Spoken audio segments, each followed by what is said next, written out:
Hey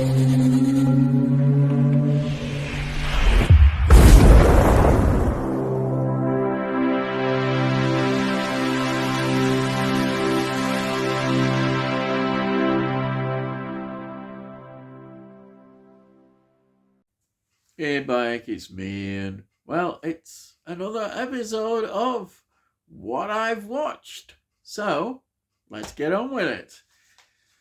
The first one is this. This is Absolution, and this is from 1978, and it's directed by Anthony Page. Anthony Page directed I Never Promised You a Rose Garden, 1977. These are just some highlights. The Lady Vanishes, 1979.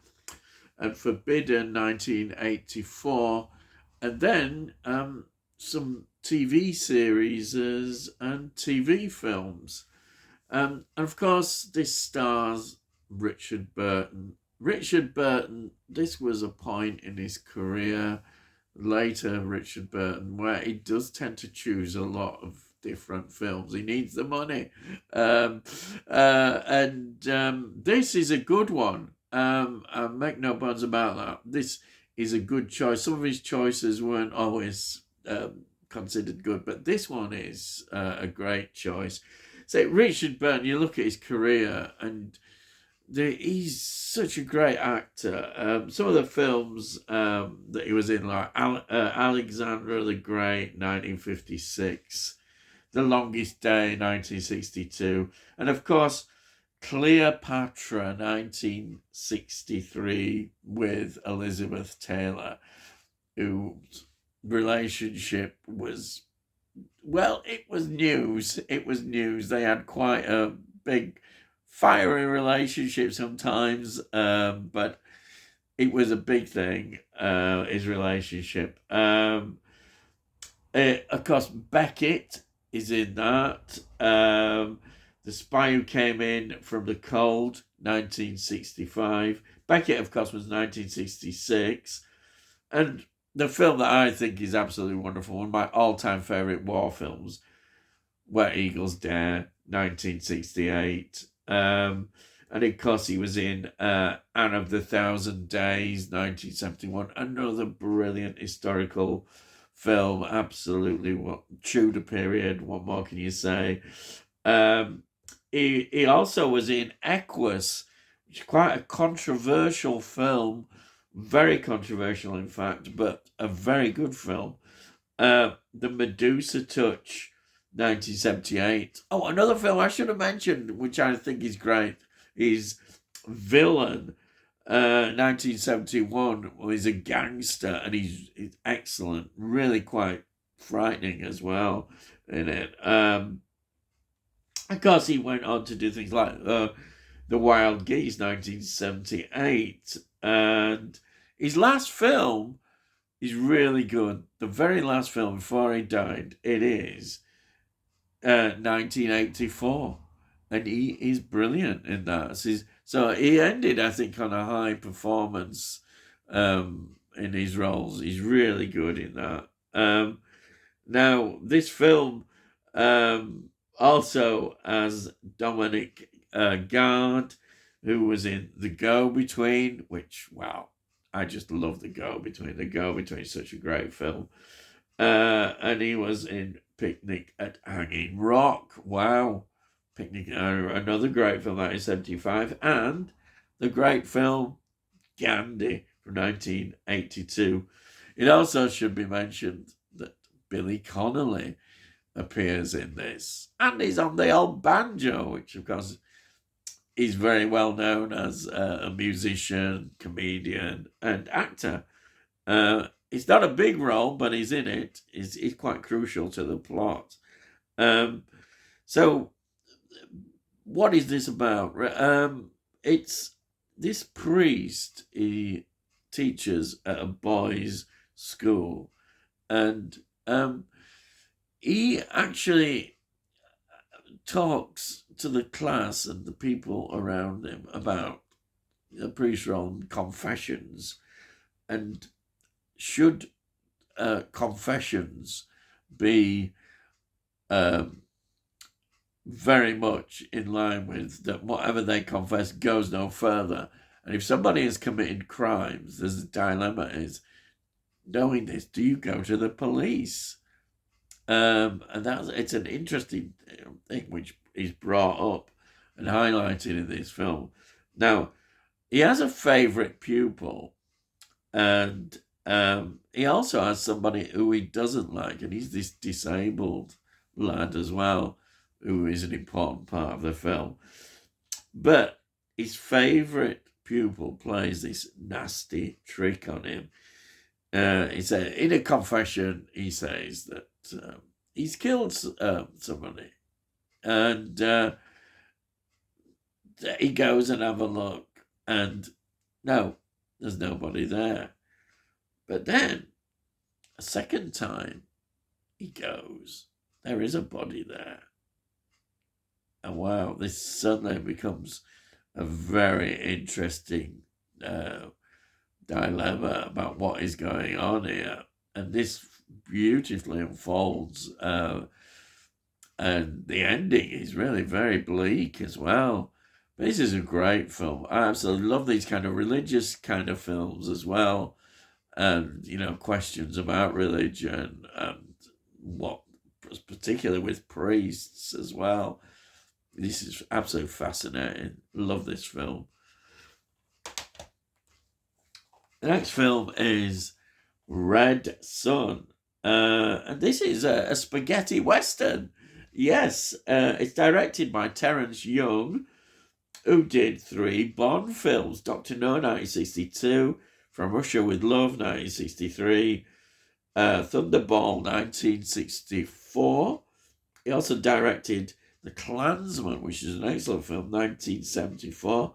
The Jigsaw Man, 1983, which has Michael Caine and Susan George in it, incidentally, which is a great film.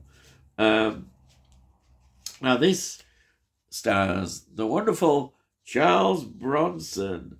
Bronson is such a character as an actor. He's Charles Bronson. Yes, sometimes there is a certain way he is, but there he is. He's somebody who, over the years, I've kind of begun to appreciate a lot more. He was in, of course, The Magnificent Seven, 1960, not 1960, and that is it's just a classic film, The Magnificent Seven. He was in, of course, The Great Escape, another classic film, 1963, Great Escape. The Dirty Dozen, 1967. I mean, these are just some highlights. His filmography is quite big. Of course, Once Upon a Time in the West, 1968. Then, of course, there's the Death Wish films. He did 5 of them, 1974, 1982, 1985, 1987, and 1994, Death Wish 5 was. So, yeah. He's a great actor. And then we've got the wonderful Ursula Andress. Beautiful actress. I think the highlights of her film career are really, for me, this is just my personal choices.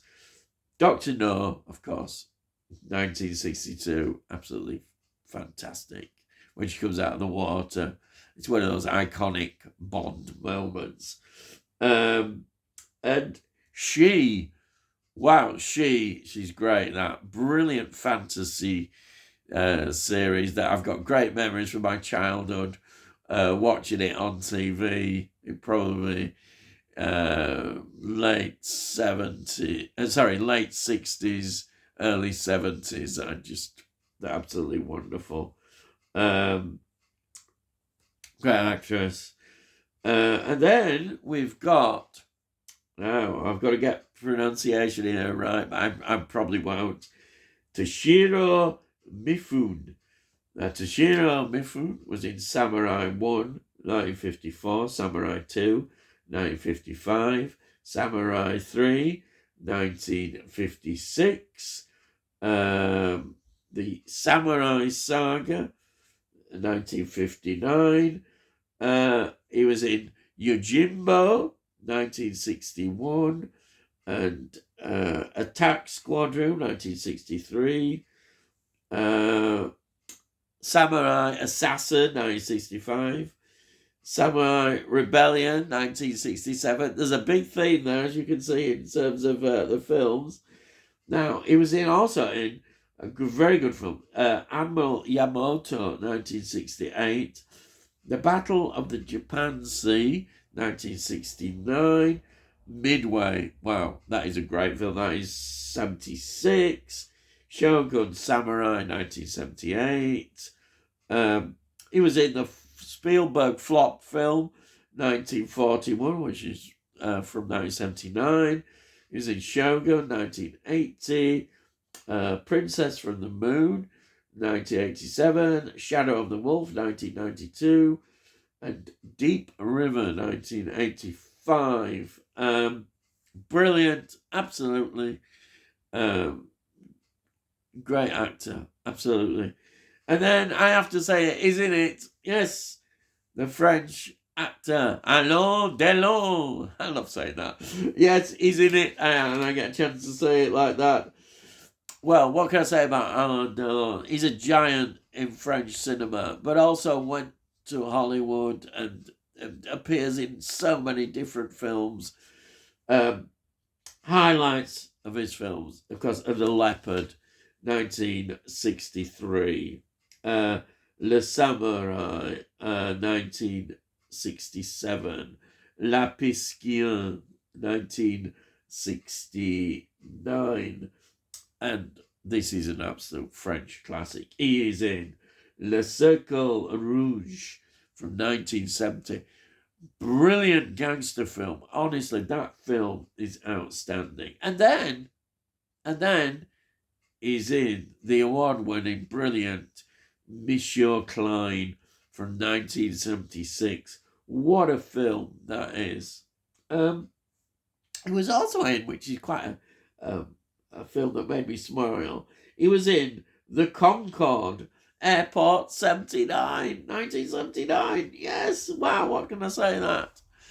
And then there's an actress called, which I'd never heard of, but she pops up, is Cadurine, or as it's pronounced, should be, Capsin. Capsin, that's what I've got here, Capsin. In The Pink Panther, 1963, and What's New, Pussycat, 1965. Now, The Red Son, this is... I really enjoyed this film. I just love the whole concept of it. So you have this... It's in 1870, and this gang, which Charles Bronson is involved in, and also Alain Delon, and they steal this ceremonial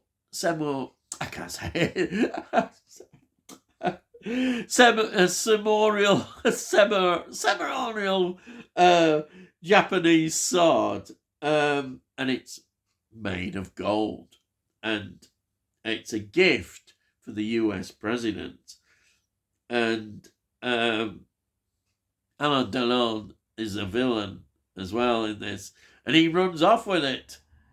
Yes, so he betrays even his own gang, people like Charles Bronson's character.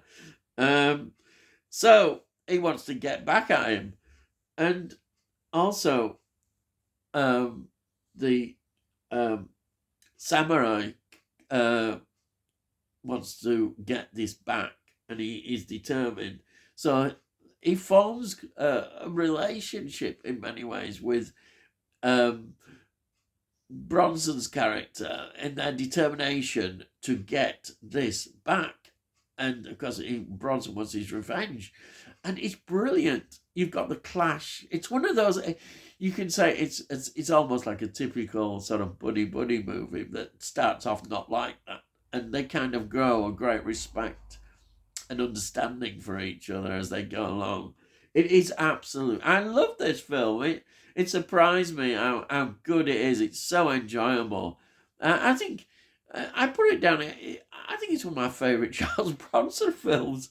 I absolutely think this is great. I really recommend it. Then, Dale, this next film is just something that it's an important film, and these sets of films mean such a lot to me. It is The Curse of Frankenstein. This is important from 1957 because this started the whole gothic horror run that Hammer did. Hammer had been a company doing all sorts of sort of kind of crime thrillers, comedies, and all sorts of things. And they carried on doing other things, but they started this run of gothic horror, and it is perhaps one of the greatest runs of horror films ever. I would contend, and this might be controversial to some people, that it is better than the Universal ones. Yes, and the real thing that is important is they're in colour, and that is big. And this, of course, got them into trouble at first with the censors. You know, all this, oh, you can't show all this blood like this, and that was deliberate. And oh, they wanted the X certificate as well, which was important to them. But on a personal level, these films they just mean such a lot, to me. In my childhood, watching them, it'd be probably around about 1972. They had the first time they had Appointment with Fear. I remember it well, and it was on Yorkshire TV. And I know in the 80s there was an Appointment with Fear as well, which a lot of people will, that I know talk about. But I've been an old lad, know it from the 70s, and this is where it all began. Directing, of course. Again, I just say this name, and he's such an important director. Very much, I think people now appreciate Terence Fisher. Terence Fisher, he directed so many of the big, crucial Hammer films. He did Dracula 1958. He did The Revenge of Frankenstein 1958. The Hound of the Baskervilles 1959. He did The Mummy 1959. He did The Curse of the Werewolf 1961, which Hammer didn't do much on werewolves, but that's got Oliver Reed, and that was 1961. He did Phantom of the Opera 1962. He did The Gorgon 1966, I think that should be. Yeah. And then Dracula, Prince of Darkness 1966, which is like a revamp of Dracula coming back, and it's brilliant, absolutely brilliant. And of course, Frankenstein Created Woman, which is a really good film, 1967. And of course, the absolute, what many people consider one of the greatest of the Hammer films, and it is gothic horror. It is The Devil Rides Out, 1968. He also did Frankenstein Must Be Destroyed, 1969. And also Frankenstein and the Monster from Hell, which I think is about 1974, something like that. It's the last one.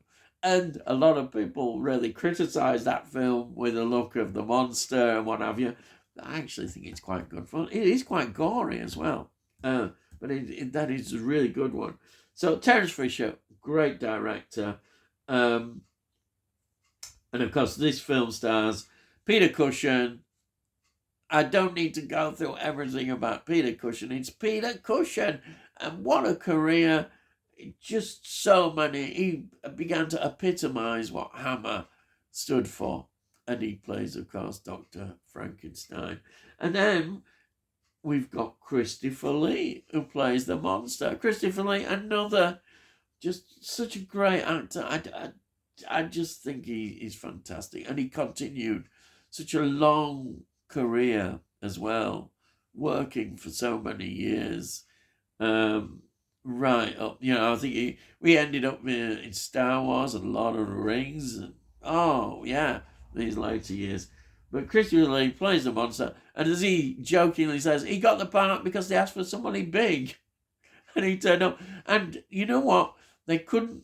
They had to do their own look of the monster, and it's great. It looks absolutely fantastic.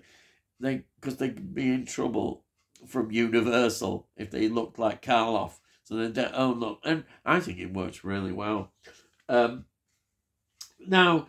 It also has Hazel Court in it. Hazel Court, who was in, of course, The Man Who Cheated Death, 1959, and Premature Burial, 1962.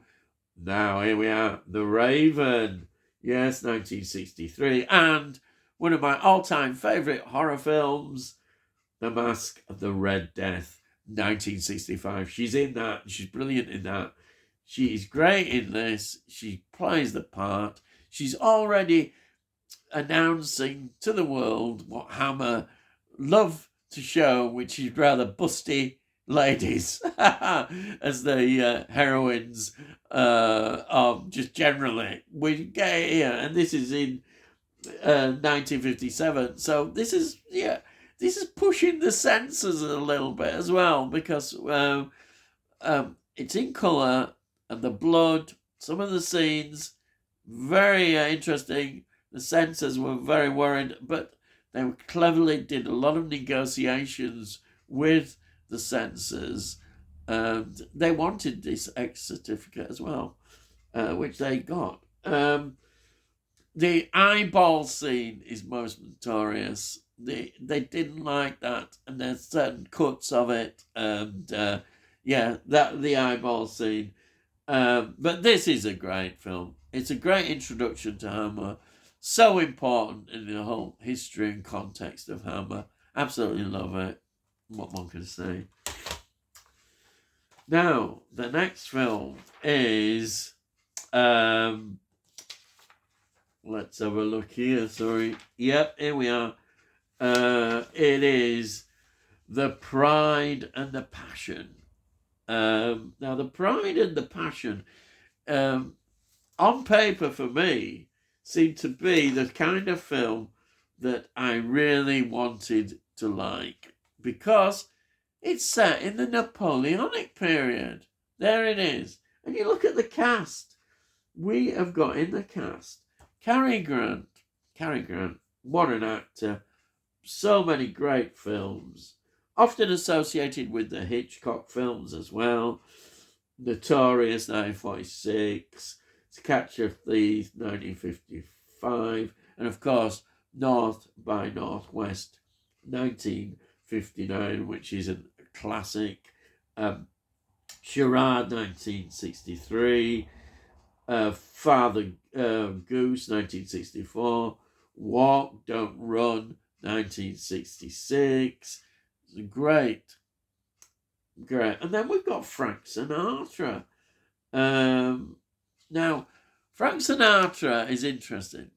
Apparently, he did this film because he wanted to be near Ava Gardner, but they were going through a particular hard relationship. So he thought, well, I'm doing this film in Spain, I can be near her.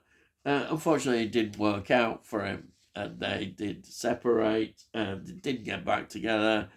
And then he left the film, got all his scenes done quickly, and then just left. And to be honest, his performance is bad. It's not, his accent is terrible. And I think this is reflected in the whole film, really. Say Cary Grant then is not very good in this, because for the reason why, and I'll tell you, the only good thing in this film is Sophia Loren. Oh, Sophia Loren what an actress. I just pick out the films that I love her in. Two Women, I've talked about that film, 1960. That is a masterclass in acting. She is brilliant. Because she was in El Cid, 1961. The Cassandra Cross in 1976. And in her later years, films, Grumpier Old Men, 1995. Yes. Oh, Sophia Loren, beautiful woman. She's still with us, and she's so classy, so elegant. She typifies what a movie actress is, really. I just think she's wonderful. She is the saving grace of this film because there isn't much else. The film just is so disappointing, and I wanted it to be good because, Napoleonic period is it's just such a great thing. I mean, it's the first film I know about the Peninsular War. The Peninsular Wars were in the wider context of Napoleon's campaigns when he was going to Spain and France, the English. They were all in Spain trying to stop the expansion of Napoleon. And Frank Sinatra represents the resistance to Napoleon, the Spanish resistance. But the film is basically the French get rid of this big cannon. They don't need it. I think they don't, so they get rid of it. But then the Spanish resistance, with Sinatra, decide this would be ideal. They could use this. Because it could help in there is, particularly as there's a siege going on, and they would think that they could use this and break through the siege with this, and then, it could help them in victory. But it's kind of strange because there they are going through the country with a big, massive cannon, and the French, they're going to find them, surely, but they don't. The idea is they get lots of people helping them, and everybody's getting this big cannon. It almost seems ridiculous. It does. It almost seems ridiculous. But there we are. As I say, the film is disappointing, but Sophia Loren rescues it, and I did enjoy it. I did, honest. Oh dear. So let's see. The next film to talk about is The Manchurian Candidate from 1962, directed by John Frankenheimer. He did some great films. Birdman of Alcatraz, 1962, which I love. The Train, 1964. Brilliant films. Grand Prix, yeah. Directed at 1966. Gypsy Moth, 1969.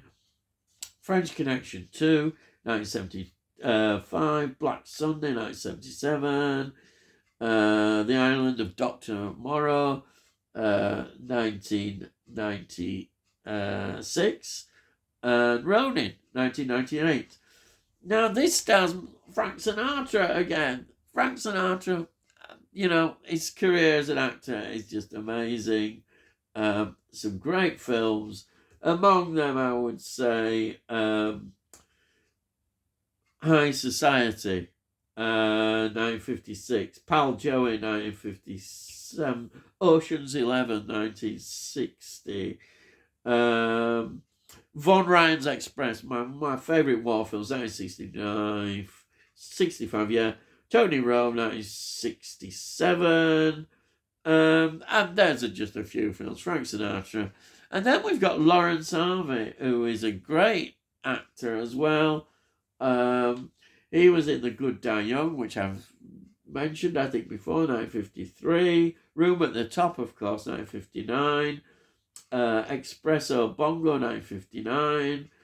The Alamo, 1960. Darling, brilliant. Julie Christie, 1965. Charge of the Light Brigade, 1968. Escape to the Sun, brilliant. Then we got Janet Leigh, Oh, yeah, the legendary, wonderful Janet Leigh. So many great films. Houdini, 1953. Touch of Evil, 1958. The Vikings, 1958. And of course, famously, Psycho, 1960. She was also in one of my favourite John Carpenter films, The Fog, 1980. And she was in Halloween H2O, 1998. Brilliant. And then we've got Angela Lansbury. Well, what a career she had. She's starting, well, way back. Early films, 1944, National Velvet, Three Musketeers, 1948, Greatest Story Ever Told, 1965, The Lady Vanishes, 1979, The Mirror Cracked, 1980, and then, of course, on TV, she was in a very popular series. It went on for years, Murder, She Wrote. And Angela Lansbury, absolutely wonderful. Bedknobs and Broomsticks. I always think that. It was my favourite Disney films. Oh, yeah, Bedknobs and Broomsticks. She's in that, and I love that. But in here, wow. She is well, you could call her a villain, really. She is a rabid anti-communist, and she is, wow, her performance is great. I said this is set in the Korean War, 1950 to 1953, and it's about brainwashing. Lawrence Harvey's character is, in fact, brainwashed by the Chinese when he goes missing, and he comes back to America changed. Well, he has people who are going to trigger him to do what they want, the Chinese agents in America, and to carry out an assassination. And this is what we get. It's a brilliant, it's a conspiracy film. And brilliant drama. Absolutely love this film. Highly recommended. Definitely. Then we've got here, what's this? This is Jack the Ripper. Jack the Ripper is from a TV series, and it was in 1988. It's on a mini-series directed by David Wicks. I say Michael Caine stars him. I don't need to go through all the films, but there's so many. You look at his career. What a fantastic career he had. Right from Zulu, of course. We remember it. Those in films before that, 1964. Right through Icarus File, 1965, Funeral in Berlin, 1966. What else? Italian Job, of course, 1969. Get Carter, 1971. Dressed to Kill, 1980. Oh, cracking, just a few. Dirty Rotten Scoundrels, 1988. On and on. There are just so many great films. This is a brilliant investigation into the puzzle. Oh, it's there, and mystery. Who was Jack the Ripper? It goes into great detail, and they reveal who they believe was Jack the Ripper. Enjoyed this a lot, and it was on TV. Yeah. And then finally, the last film I'm going to mention is Gregory Peck, starring in Pork Chop Hill from 1959, directed by Lewis Milestone, who directed way back to 1918, going right back. Of Mice and Men, 1939 is one of his films. North Star, 1943.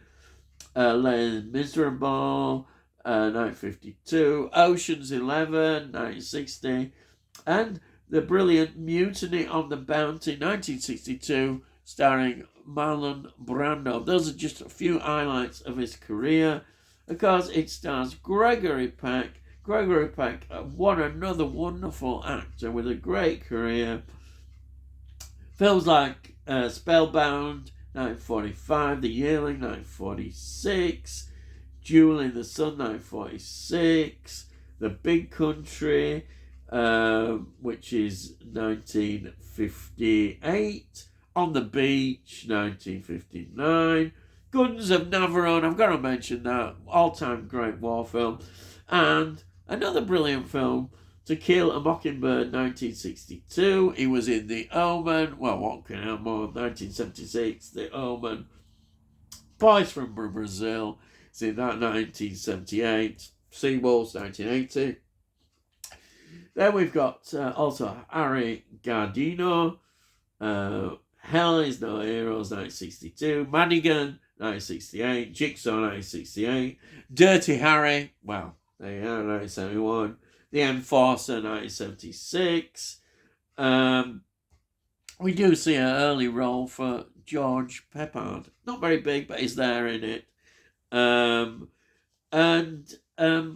This is based on a true story of, in the Korean War, the Battle of Pork Chop Hill.